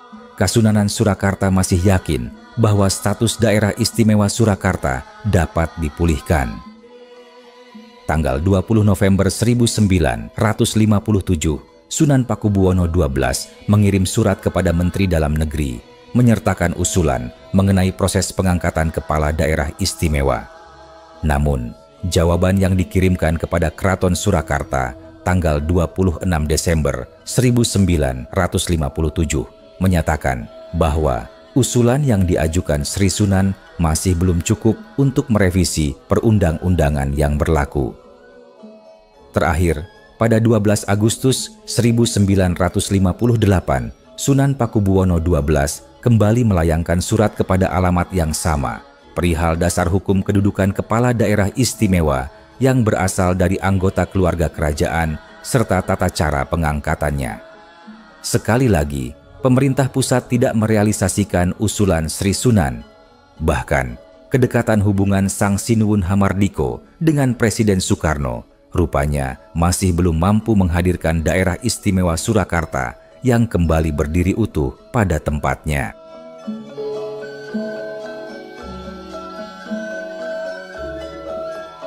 Puncaknya adalah ketika pemerintah pusat menetapkan Undang-Undang Nomor 27 Tahun 1959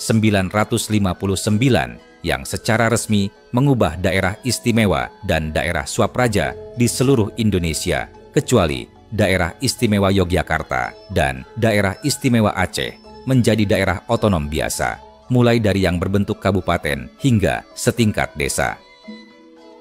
Banyak sekali aset-aset kerajaan-kerajaan atau daerah-daerah Swapraja itu yang kemudian secara sepihak diambil alih oleh pemerintah, terutama yang berupa tanah dan perkebunan. Sebuah hal yang tak kalah mirisnya, jika tidak ingin dikatakan sebagai tindakan memiskinkan keraton, juga terjadi di Surakarta.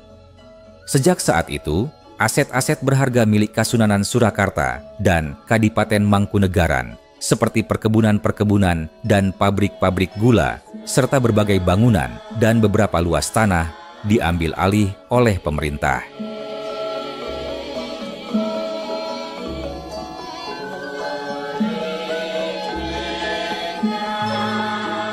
Setelah mengalami berbagai konflik dan ketidakpastian, pada akhirnya kedudukan Daerah Istimewa Surakarta yang terdiri dari Swapraja Kasunanan Surakarta dan Swapraja Kadipaten Mangkunegaran telah tiba di titik akhir.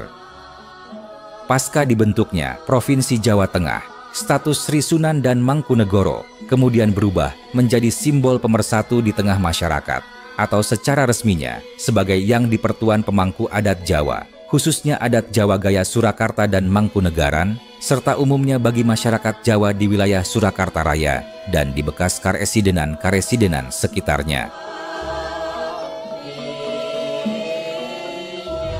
Namun demikian, Sunan Pakubuwono XII merasa untuk tidak perlu meratapi nasib berlarut-larut. Pada tahun 1961, ketika Sunan Pakubuwono XII berusia sekitar 36 tahun, beliau meninggalkan keraton untuk melaksanakan dinas militer Angkatan Darat di Jakarta. Pada tahun 1962, Sri Sunan diperintahkan untuk melanjutkan pendidikan militer di Sekolah Staf Komando Angkatan Darat atau Seskoad. Lulus dari Seskoad sebagai perwira aktif TNI Angkatan Darat, Sunan Pakubuwono XII kemudian mendapat pangkat militer kolonel dan selanjutnya ditugaskan di Departemen Pertahanan dan Keamanan. Masa tugas beliau rupanya berlangsung hanya sampai tahun 1966, karena setelah situasi Jakarta dan sekitarnya mulai kondusif pasca percobaan kudeta di malam 30 September 1965, Kolonel Susuhunan Pakubuwono XII memilih untuk mengajukan surat pengunduran diri kepada Jenderal Soeharto selaku pengemban amanat Super Semar. Sri Sunan beralasan karena sudah selama beberapa tahun berdinas di Jakarta dan meninggalkan keraton, maka sekarang sudah waktunya bagi beliau untuk kembali pulang ke Keraton Surakarta yang membutuhkan kehadirannya. Sementara itu, usai tidak lagi menjadi kepala daerah Mangkunegaran, Adipati Mangkunegoro VIII mendalami dunia bisnis dan terjun ke panggung politik nasional. Pada pemilihan umum legislatif tahun 1977, Adipati Mangkunegoro VIII terpilih sebagai anggota MPR RI dari fraksi Golongan Karya. Meski demikian, kedekatan keluarga besar Puro Mangkunegaran dengan Ibu Negara Siti Hartinah Soeharto selaku salah satu kerabat Mangkunegaran juga tidak membuat aset-aset besar Mangkunegaran yang diambil alih oleh pemerintah pusat dikembalikan kepada pihak Mangkunegaran, misalnya pabrik-pabrik gula. Walau begitu, keterbatasan dana operasional tak membuat pemerintahan Adipati Mangkunegoro VIII berhenti melestarikan dan memajukan kebudayaan Puro. Pada masa pemerintahannya, tetap banyak produk-produk kebudayaan yang dihasilkan, dan pelestarian adat tetap berjalan sebagaimana mestinya, meski tentu sebagian darinya mengalami penyederhanaan dan inovasi. Dan hubungannya dengan Sunan Pakubuwono XII dan Kasunanan Surakarta juga masih terjalin dengan baik.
Seiring berjalannya waktu, Keraton Surakarta dan Puro Mangkunegaran yang telah bergeser kedudukannya dari sebuah pusat pemerintahan menjadi institusi tertinggi pemangku adat dan kebudayaan Jawa, selanjutnya semakin membuka diri, baik kepada masyarakat maupun terhadap perkembangan zaman.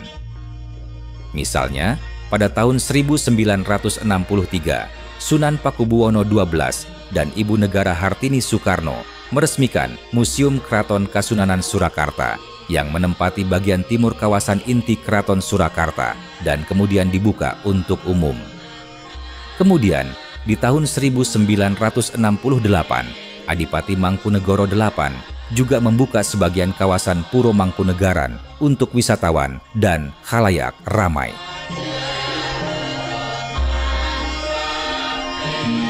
Dari waktu ke waktu, terobosan dan sumbangsih Keraton Surakarta dan Puro Mangkunegaran terhadap kemajuan serta pengembangan ilmu pengetahuan dan budaya Jawa terus dilakukan.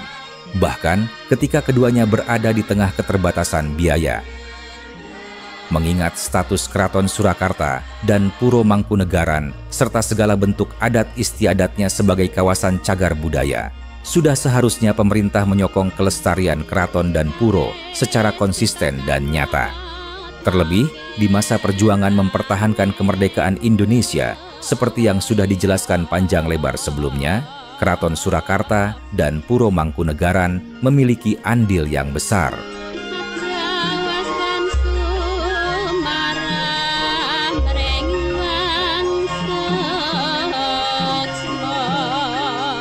Dengan diberlakukannya otonomi daerah pasca reformasi dan semakin majunya teknologi informasi dan meningkatnya pemahaman serta kesadaran masyarakat, bukan tidak mungkin keberadaan daerah istimewa Surakarta dapat diwujudkan kembali. Masyarakat kini juga mulai mengerti bahwa dibekukannya status daerah istimewa yang disandang Kasunanan Surakarta dan Mangkunegaran adalah bukan karena mereka pro-Belanda, melainkan karena kurangnya persatuan dan peliknya konflik politik antar golongan yang berlangsung berlarut-larut pada tahun 1945 sampai tahun 1950-an. Kasunanan Surakarta, Kesultanan Yogyakarta, Kadipaten Mangkunegaran, dan Kadipaten Pakualaman semuanya adalah institusi yang mendukung berdirinya Republik Indonesia.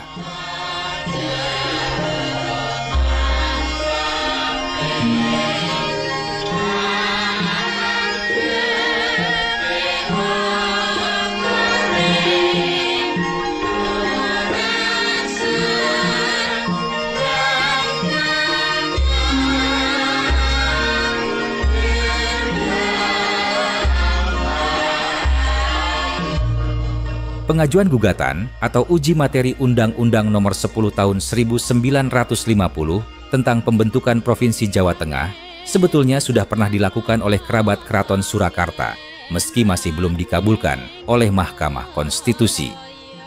Wacana pembentukan kembali Daerah Istimewa Surakarta atau Provinsi Surakarta selama bertahun-tahun sejak reformasi hingga saat ini telah beberapa kali disuarakan oleh berbagai elemen, mulai dari tingkat masyarakat hingga kepala daerah. Berbagai formasi bentuk pemerintahan daerah istimewa Surakarta juga pernah dibahas. Ada usulan yang berisi bahwa jika DIS kembali dihidupkan, bentuk pemerintahan daerah istimewa Surakarta akan disamakan dengan bentuk pemerintahan daerah istimewa Yogyakarta. Dwi Tunggal Susuhunan Pakubuwono dan Adipati Mangkunegoro yang bertahta akan otomatis menjabat sebagai gubernur dan wakil gubernur dengan satu badan legislatif atau Dewan Perwakilan Rakyat Daerah yang anggotanya terpilih melalui pemilu. Ada pula opsi bentuk pemerintahan lainnya, yaitu orang yang menjabat gubernur dan wakil gubernur daerah istimewa Surakarta berasal dari calon yang dipilih oleh rakyat melalui pemilihan kepala daerah. Akan tetapi, Susuhunan Pakubuwono dan Adipati Mangkunegoro tetap diberi kedudukan khusus di dalam struktur pemerintahan daerah. Misalnya, Dwi Tunggal Sri Sunan dan Mangkunegoro akan berkedudukan seperti Wali Nanggro di Provinsi Aceh atau Daerah Istimewa Aceh, yang gubernur dan wakil gubernurnya dipilih oleh rakyat secara demokratis. Penyebutan gelar jabatannya di dalam pemerintahan daerah istimewa Surakarta versi usulan ini pun bisa disesuaikan, yaitu tetap secara resmi disebut sebagai Susuhunan Surakarta dan Adipati Mangkunegaran, atau misal disebut sebagai Wali Negari dan Wakil Wali Negari. Yang jelas, Susuhunan Surakarta dan Adipati Mangkunegaran harus memegang posisi tertinggi secara resmi dalam pemerintahan, meski gubernur dan wakil gubernurnya berasal dari pilihan rakyat. Karena mau bagaimanapun, keberadaan kedua monarki Jawa itulah yang menjadi kekhususan dan keistimewaan dari daerah istimewa Surakarta. Mengesampingkan keduanya dari struktur pemerintahan daerah istimewa Surakarta atau Provinsi Surakarta akan membuat pengembalian status atau pembentukan daerah otonom tersebut menjadi tidak berdasar sama sekali.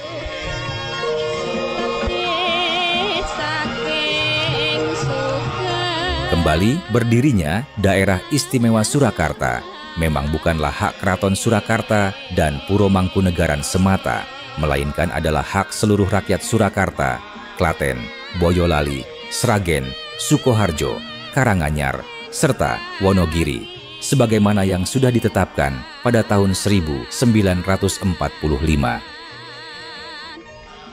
Dan karena jabatan Sri Sunan dan Adipati Mangkunegoro selain sebagai pengayom jugalah merupakan sebuah jabatan publik, maka diperlukan pula kecakapan dan keahlian untuk menduduki jabatan tersebut.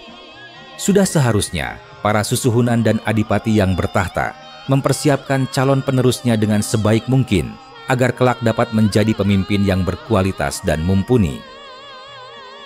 Selain itu, kedua pemimpin monarki juga diharuskan untuk menunjuk penerus tahta selama masa hidupnya sebagai tindakan preventif atas ancaman konflik suksesi.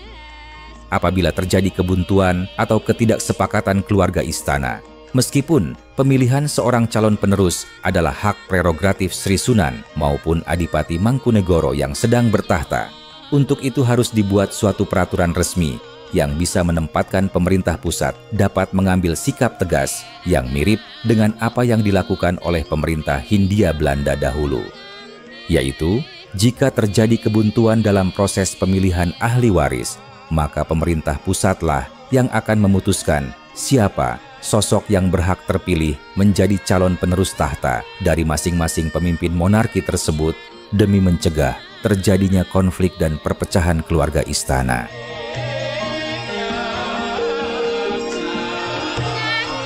Di samping melakukan berbagai kajian, menyampaikan fakta sejarah, serta mengumpulkan dukungan, belajar dari peristiwa di masa lalu, dibutuhkan keseriusan dan kekompakan antara pemerintah pusat, Keraton Surakarta, Puro Mangkunegaran, dan masyarakat Surakarta Raya dari semua lapisan tanpa terkecuali, jika ingin status daerah istimewa Surakarta kembali diwujudkan.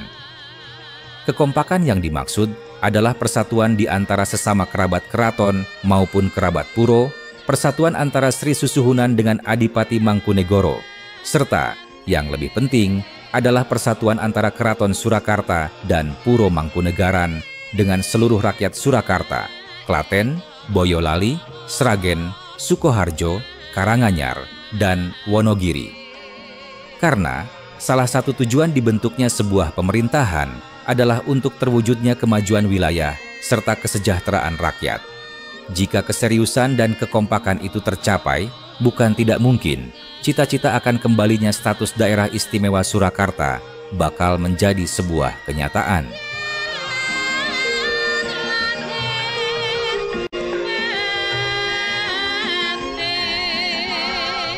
Beriringan dengan wacana dan usaha pengembalian kedudukan daerah istimewa Surakarta, turut dipanjatkan doa dan harapan semoga Kasunanan Surakarta dan Kadipaten Mangkunegaran Surakarta bersama masing-masing pemimpinnya beserta seluruh perangkat adat dan masyarakatnya senantiasa diberkahi dengan keselamatan dan kedamaian, kemakmuran dan kebahagiaan, rahayu, lestari, dirgajaya.